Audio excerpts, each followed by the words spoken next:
Okay, this is the Yupik Eskimo Part 2 for natives of Alaska.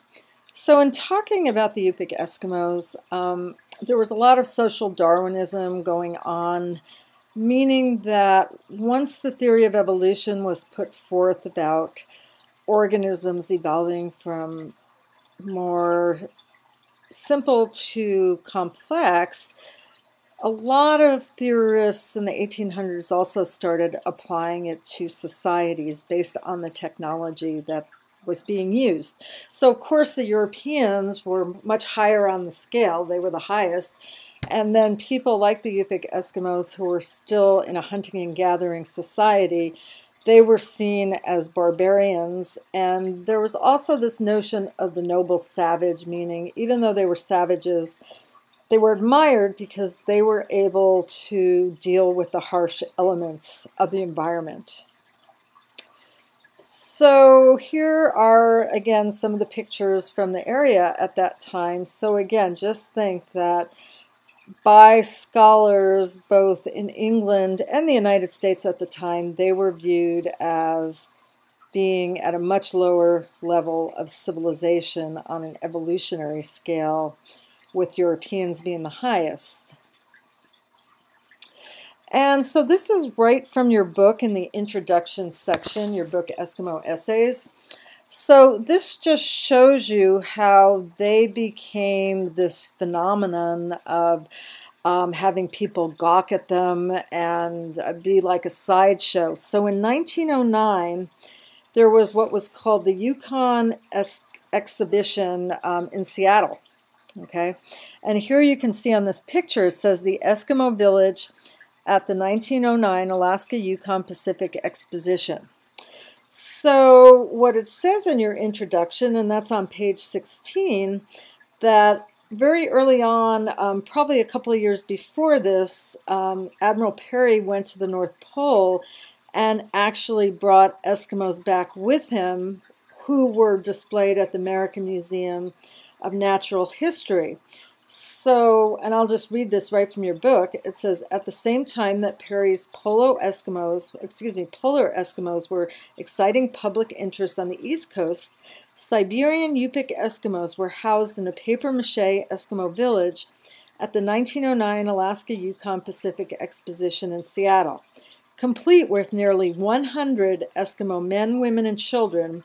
The village was billed as the most stupendous attraction on Pay Streak.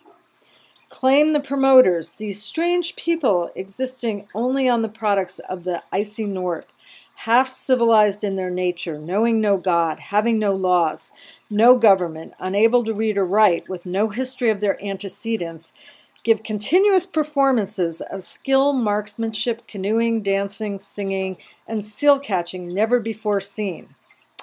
So this is how they were being portrayed.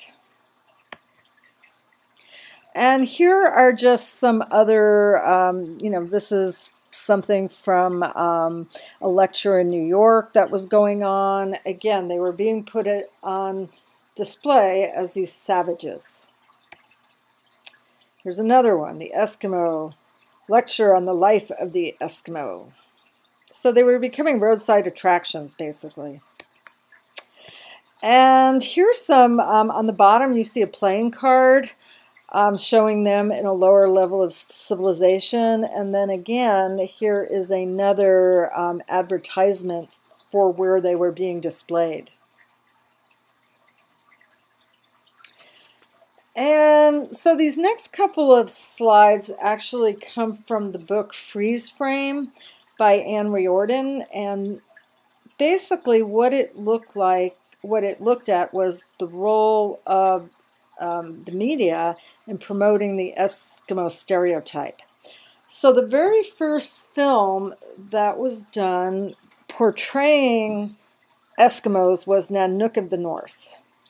And Nanook of the North was actually filmed in Canada, and it was kind of a silent film, but it showed primitive man working against the elements, the idea of the noble savage. And after this film came out, it created what was called Eskimo mania, meaning that Eskimos were used to sell all kinds of products. Then, and I apologize for the formatting, I switched it over to Keynote from PowerPoint, and this is what happened, but you get the picture.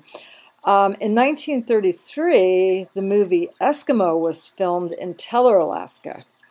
So again, this one had more to do with Eskimos at a lower stage of civilization being corrupted by the outside world. And this is when we started seeing a lot of advertisements. So this is where the Eskimo pie came in, which you can still buy. Again, it was just marketing based on these films.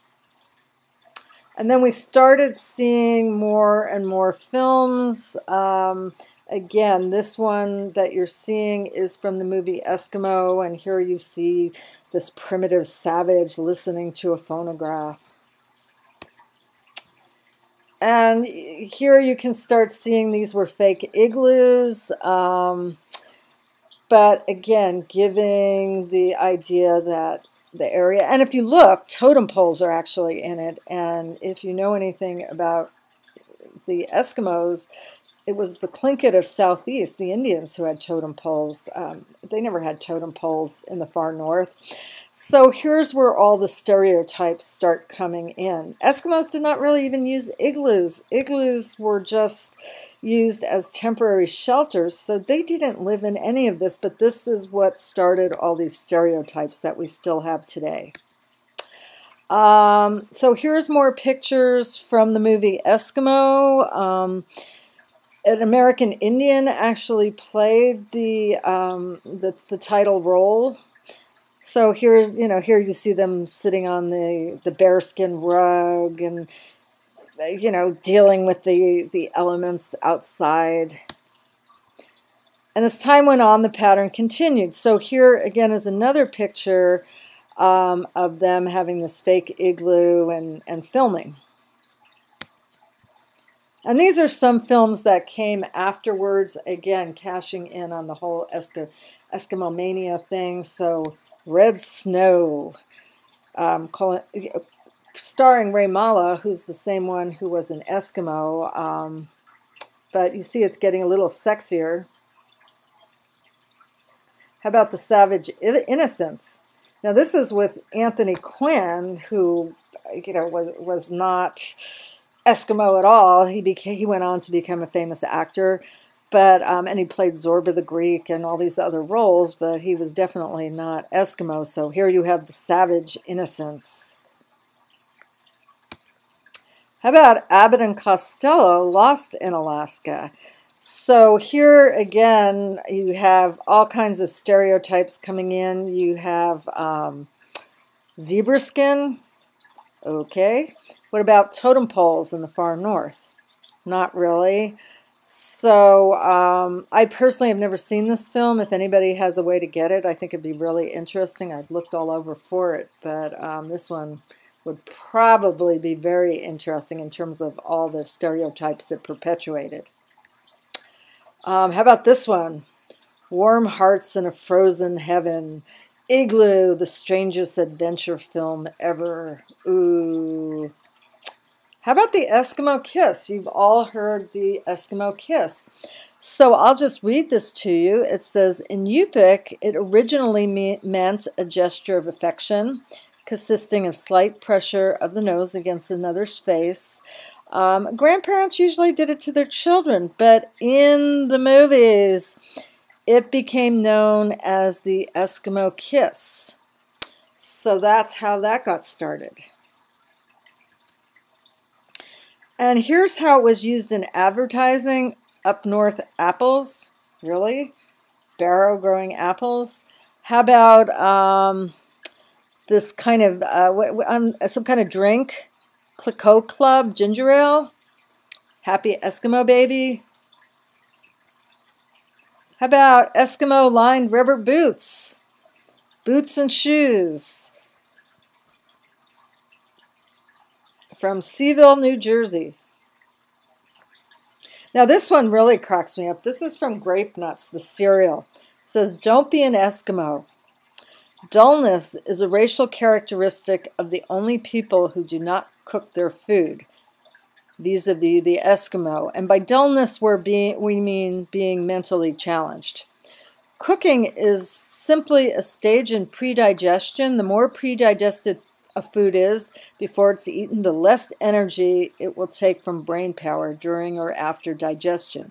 Why do you feel dull after a heavy dinner? Every bit of steam taken away from the engines of a ship on a winter voyage to heat the stateroom is so much loss of speed, blah, blah, blah. So anyway, here you don't want to be an Eskimo. You want to eat grape nuts.